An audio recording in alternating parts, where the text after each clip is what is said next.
मेरे प्यारे बच्चों, बहुत बहुत स्वागत करते हैं आप सबों का आपके अपने यूट्यूब चैनल में। आज के हम इस वीडियो में पढ़ने वाले हैं क्लास 8 बिहार बोर्ड की जो विज्ञान विषय की बुक चलती है उनकी आज हम अध्याय नंबर 9 यानी कि ईंधन हमारी ज़रूरत, इनके जितने भी अभ्यास के प्रश्न उत्तर हैं उनको इस वीडियो के माध्यम से हम देखने वाले हैं। तो चलिए अभ्यास के प्रश्न उत्तर की ओर हम बढ़ते हैं। जैसा कि आप लोग यहाँ पे देख सकते हो, अभ्यास के प्रश्न है पहला कि रिक्त स्थानों की पूर्ति कीजिए। रिक्त मतलब होता है खाली, और वो स्थान दिया हुआ रहता है आपको उसको पूर्ति कर देना है यानी भर देना है। तो काम में है कि खाली स्थान तथा खाली स्थान जीवाश्म ईंधन है। माने कौन कौन जीवाश्म ईंधन है? तो देखिए, कोयला और पेट्रोलियम जो है, कोयला तथा पेट्रोलियम जीवाश्म ईंधन है। यानी पहला में कोयला भराएगा तथा पेट्रोलियम फिर भराएगा दूसरे रिक्त स्थान में। ख नंबर है कि रिक्त स्थान तथा रिक्त स्थान समाप्त नहीं होने वाले ईंधन के स्रोत हैं। तो देखिए, जो सौर ऊर्जा है और पवन ऊर्जा वो समाप्त होने वाले ईंधन के स्रोत नहीं है। यानी कि ख में भरा जाएगा सौर ऊर्जा तथा क्या, तो पवन ऊर्जा। ग नंबर प्रश्न है कि कोल तार का उत्पाद है। रिक्त स्थान देकर कहा है कि का उत्पाद है। तो कोल तार किसका उत्पाद है? तो कोल तार जो है वो कोयले का उत्पाद है, यानी इसमें भरा जाएगा कोयले। घ नंबर प्रश्न है आपका कि पेट्रोलियम के विभिन्न संगठकों की पृथक करने का प्रक्रम कहलाता है। यदि पेट्रोलियम के जो विभिन्न संगठक है उनको अगर हम पृथक कर देंगे, अलग कर देंगे, तो वो प्रक्रम क्या कहलाएगा? वो प्रक्रम आपका कहलाता है परिष्करण। क्या कहलाता है? परिष्करण। याद रखेंगे, परिष्करण कहलाता है। 8 नंबर प्रश्न है कि वाहनों के लिए सबसे कम प्रदूषण ईंधन है। यानी कि वाहनों के लिए सबसे कम प्रदूषक, जो बहुत कम प्रदूषण फैलाता है, वो कौन सा ईंधन है? तो वो आपका हो जाएगा CNG, यानी कंप्रेस्ड नेचुरल गैस, जिसे हम संपीड़ित प्राकृतिक गैस के नाम से भी जानते हैं। तो पहला अभ्यास के प्रश्न उत्तर को मैं अभी सोल्व करा दिया। अब दूसरे अभ्यास के प्रश्न की ओर हम बढ़ जाएंगे। तो दूसरा प्रश्न है कि निम्नलिखित कथनों के सामने सत्य या असत्य लिखिए।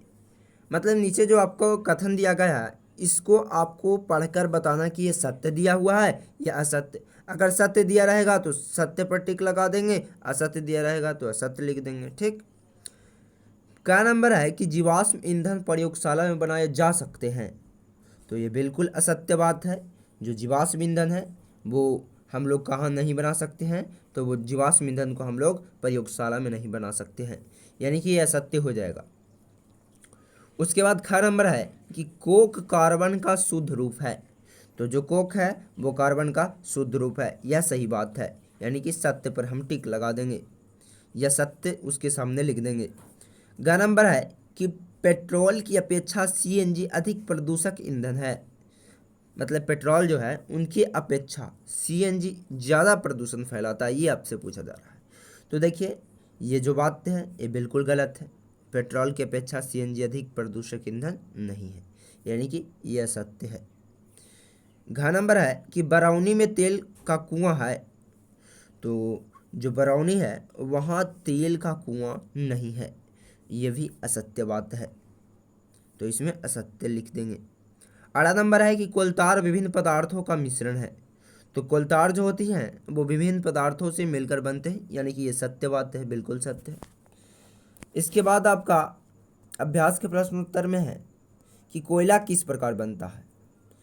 तो चलिए देखिए कोयला किस प्रकार बनता है।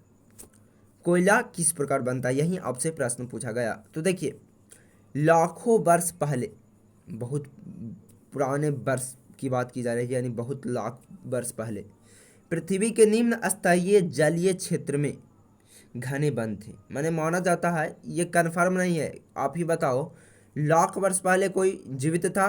कोई कोई याद है?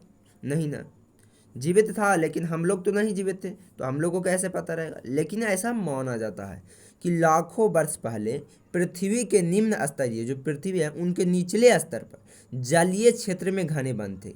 क्या थे? जो जलीय क्षेत्र थे वहाँ बहुत घना वन था, जंगल था। ठीक। प्राकृतिक क्रियाओं के उथल पुथल से, मतलब जो भगवान की देन होती है, कहीं आंधी आ जाएगी, कहीं भूकंप आ जाएगा, तो इन सब प्राकृतिक प्रक्रियाओं के उथल पुथल से ये वन जमीन में दब गए। किस में दब गए? जमीन में दब गए। लगातार ये दबता गया, धीरे धीरे ये दबता गया, जैसे जैसे वे गहराई में पहुंचते गए, उन पर दाब और ताप बढ़ते जाता है, यानी कि जैसे जैसे वो ज़्यादा नीचे दबता गया उस प्रकार उसका ताप और दाब बढ़ता गया। और आप यह जानते हो कि दाब और ताप बढ़ने के कारण वृक्ष पीट में बदल जाते हैं। पीट एक कोयला का प्रकार है, यानी कि सबसे जो दब कोयला होती है वो पीट होती है, तो उसमें वो बदल गया पेड़ पौधे। किसके कारण? तो अधिक ताप और दाब के कारण।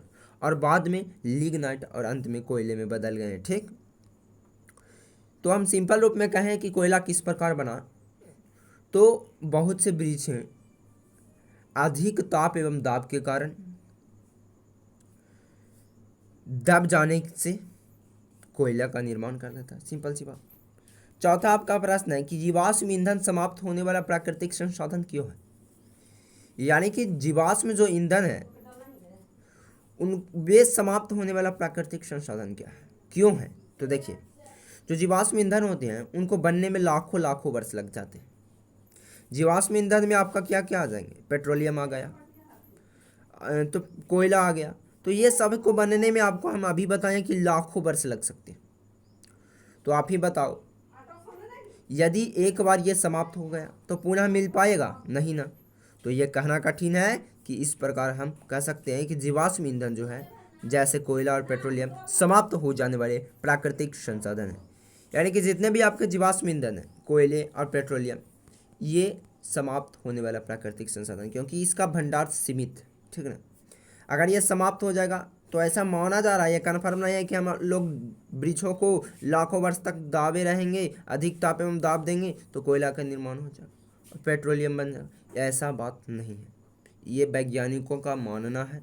हो भी सकता है, नहीं भी हो सकता। ठीक, पांचवा प्रश्न आपका है कि ईंधन कितने प्रकार के होते हैं? तो प्यारे बच्चों, उत्पत्ति के जो आधार पे ईंधन होती है वो 3 प्रकार की होती है।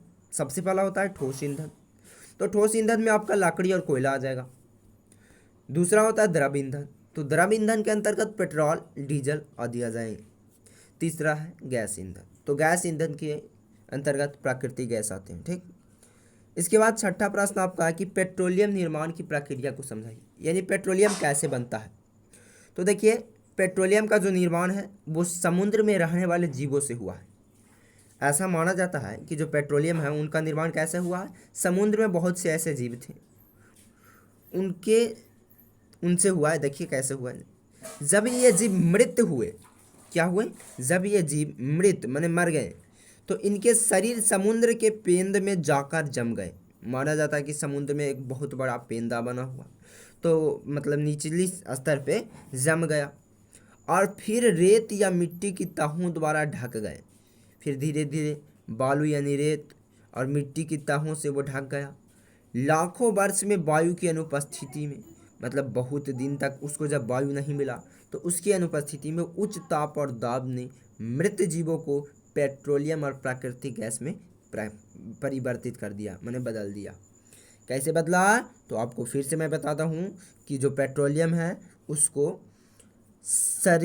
पेट्रोलियम का जो निर्माण है समुद्र में रहने वाले जीवों से हुआ, मतलब जितने भी समुद्र में पहले जीव रहते थे उनसे हुआ। अब देखिए कैसे हुआ।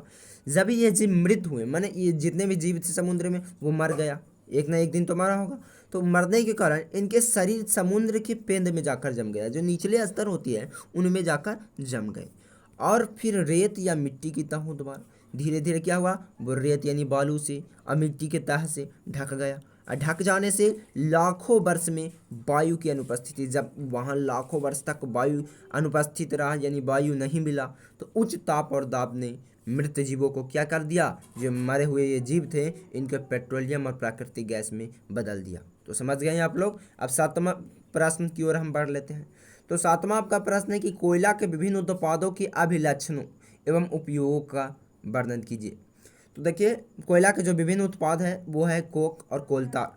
अब समझिए इसका उपयोग। तो कोक का जो प्रयोग होता है इस्पात एवं अन्य धातुओं के निष्कर्षण में किया जा सकता है। निष्कर्षण माने होता है उसको शुद्ध बनाना। कोलतार का उपयोग, ये तो हुआ कोक का, और कोलतार का उपयोग क्या होता है? तो कोलतार का उपयोग पक्की सड़क बनाने में होता है। आप लोग देखे होंगे जब आप लोगों के अगल बगल कभी सड़क बनता होगा तो आप लोग गौर से देखना, जो काले काले चिपचिपे पदार्थ होते हैं वो क्या होते हैं? कोलतार होते हैं। तो उनका उपयोग आप लोग यह भी देखे होंगे कि सड़क में करते हैं, ठीक। जिनका उपयोग हम दैनिक जीवन में भी कर सकते हैं, जैसे औषधि, संश्लेषित रंग, नैप्थलीन की गोलियां बनाने में, ये सब बनाने में भी कोलतार का उपयोग किया जाता है। तो आप लोग समझ गए होंगे 7वें प्रश्न के उत्तर। अब बढ़ते हैं हम 8वां प्रश्न की ओर। तो आपका 8वां प्रश्न है कि एलपीजी और सीएनजी का ईंधन के रूप में उपयोग करने के क्या लाभ है। यानी कि आप लोग एलपीजी और सीएनजी का जो प्रयोग करते हैं वो ईंधन के रूप में, इसको उपयोग करने से आपको क्या लाभ है। तो देखिए, एलपीजी जिसे हम लिक्विफाइड पेट्रोलियम गैस या द्रवीभूत पेट्रोलियम गैस भी हम कह सकते हैं, तो इसका उपयोग जो है ईंधन के रूप में घरों में आप लोग देखते होंगे रसोई पकाने में किया जाता है। जो आपके घर में सिलेंडर होते हैं उसमें क्या भरा रहता है, एलपीजी भरा रहता है। तो इसका उपयोग हम लोग रसोई में करते हैं, किस लिए, तो खाना पकाने में। अब इसमें और पूछा है सीएनजी, तो सीएनजी ईंधन के भी लाभ देख लीजिए। तो इसका लाभ है कि ये ईंधन प्रदूषण रहित होता है, माने इससे प्रदूषण नहीं फैलता है, इससे धुआं भी नहीं निकलता है, और इन्हें पाइपों के द्वारा आसानी से उपलब्ध कराया जा सकता है। पाइपों द्वारा परिवहन होने से परिवहन व्यय की भारी बचत होता है। देखिए, जब पाइप द्वारा घरों तक पहुंचाया जाएगा तो उसका व्यय तो बहुत कम लगेगा। अगर आप ऐसे पहुंचाते तो आपको बहुत से घरों तक ले जाना पड़ता, किससे, तो गाड़ी से। तो ऐसे व्यय की बचत होती है, ठीक ना। तो हम देख रहे हैं कि एलपीजी और सीएनजी का उपयोग यहाँ पे देख लिए। तो अब हम बढ़ते हैं अगले प्रश्न की ओर। तो आपका जो अगला प्रश्न है वो है कि सूर्य के प्रकाश एवं वायु को ईंधन के रूप में उपयोग करने से क्या लाभ है। देखिए, आप लोग को लग रहा हो कि सूर्य का प्रकाश भी एक ईंधन है, वायु भी एक ईंधन है, इसका हम उपयोग कैसे करेंगे। तो देखिए, सूर्य के प्रकाश का अर्थ यह हुआ कि सौर ऊर्जा, आप लोग देखे होंगे सौर प्लेट, उसी को कहते हैं सौर ऊर्जा, ठीक ना। तथा वायु का अर्थ हुआ पवन ऊर्जा। ये दोनों निरंतर प्राप्त होते रहने वाली ऊर्जा, ये इसको है ना कि हम लोग कभी खत्म नहीं कर सकते, ये कभी समाप्त नहीं होगा। इनका उपयोग करने से लाभ होगा कि पारंपरिक ऊर्जा की बचत होगी। क्या होगा, इसका अगर हम उपयोग करेंगे, यानी कि सूर्य के प्रकाश एवं वायु का जब हम उपयोग करेंगे, क्योंकि ये समाप्त नहीं होने वाला, तो इसका उपयोग करने से जितने भी पारंपरिक ऊर्जा माने पुराने ऊर्जा, उनकी बचत होगी। जैसे पुराने ऊर्जा में क्या हुआ है, कोयला, पेट्रोलियम। तो जब हम इनका उपयोग करेंगे तो हमारी अगली पीढ़ी की क्या होगा, उसका उपयोग कर पाएगा, किसका, पारंपरिक ऊर्जा की। जैसे आप लोग देखे होंगे अब क्या हो गया है कि इलेक्ट्रिक गाड़ियां बनने लगी, जिससे क्या हो रहा है, पेट्रोल की बचत हो रही। तो यह भी सही बात है। तो इस प्रकार हम देख सकते हैं कि सूर्य के प्रकाश एवं वायु के ईंधन के रूप में उपयोग के लाभ, ठीक। अब देखिए, जो आपका 10वां प्रश्न एवं इस अध्याय के आखिरी प्रश्न है वो है कि भारत में तेल क्षेत्र कहाँ कहाँ पाए जाते हैं। तो प्यारे बच्चों, जो भारत हैं उनके तेल क्षेत्र निम्नलिखित है। सबसे ज़्यादा मात्रा में असम क्षेत्र में पाया जाता है। पहला है असम क्षेत्र। तो असम क्षेत्र में कहाँ पाया जाता है, मोहर कटिया नामक और मोरान एक जगह है वहाँ पे। गुजरात क्षेत्र में भी अंकलेश्वर नामक स्थान पे पाया जाता है। मुंबई क्षेत्र में मुंबई हाई पे पाया जाता है।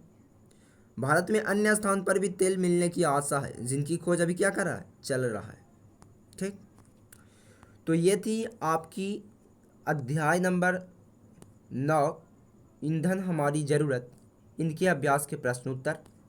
अगर आप लोग अभी तक स्टडी सुपर ऑलराउंडर, जो आप यहाँ पे देख सकते हो, इनको अभी तक आप सब्सक्राइब नहीं किए तो सब्सक्राइब कर ले और बगल में बेल आइकन दबा दें।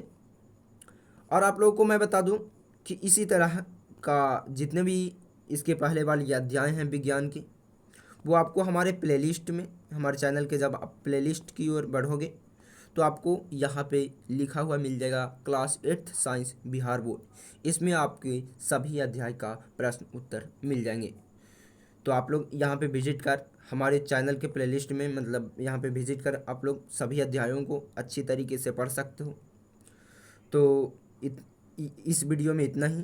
हम फिर मिलेंगे अगले वीडियो के साथ। धन्यवाद आप लोगों को अंत तक वीडियो में बने रहने के लिए।